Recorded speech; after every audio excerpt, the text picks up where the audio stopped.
Okay guys, what you're looking at is a finger lime that I bought. So this is Citrus australasica, kind of like Australia.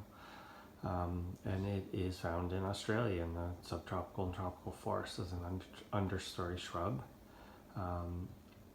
Queensland and New South Wales. I believe the Europeans almost decimated it like they did with a lot of things.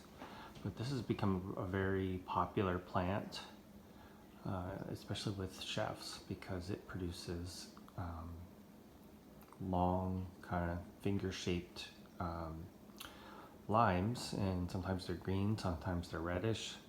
I think there's even maybe ones that are a little more yellow, and inside are little balls of lime juice, so almost like they almost call it like citrus caviar.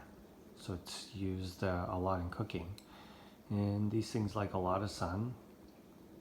Fertilizer, I believe, is a 311, and some things you'll read say zone 8, but it's probably most likely a zone 9 and above.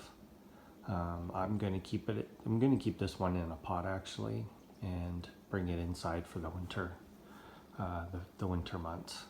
So it'll probably come inside from, depending on the year, probably November through maybe go back out in March or early April. It is a semi-dwarf variety, so it shouldn't get too big, but because it is kind of like a wild plant, it has a lot of thorns.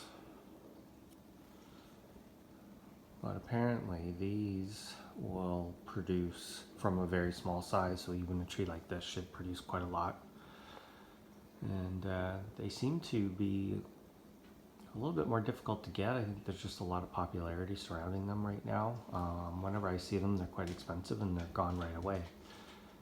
So I have a lime tree outside. It's kind of hit and miss with that guy. It's a bear's lime.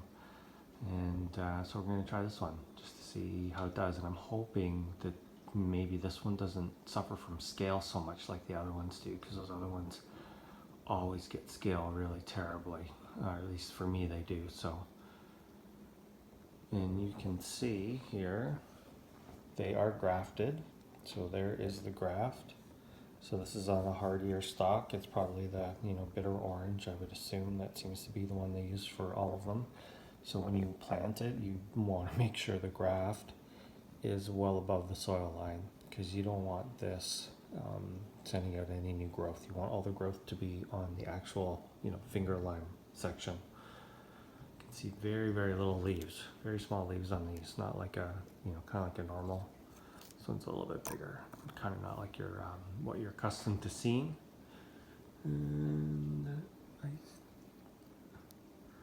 I don't know if those are the starting blossoms, but we'll see. I'm going to put this in a real hot spot, make sure it gets cooked. And oh, you know what? I don't know if you can see this. That is actually finger lime right there, developing. What I've seen, I think they're maybe like a couple inches long, so that's just a little teeny tiny one. My finger behind it so the camera focus. So I'm thinking these are probably just green, but we'll see. Anyway, there you go. Citrus australasica, the finger lime.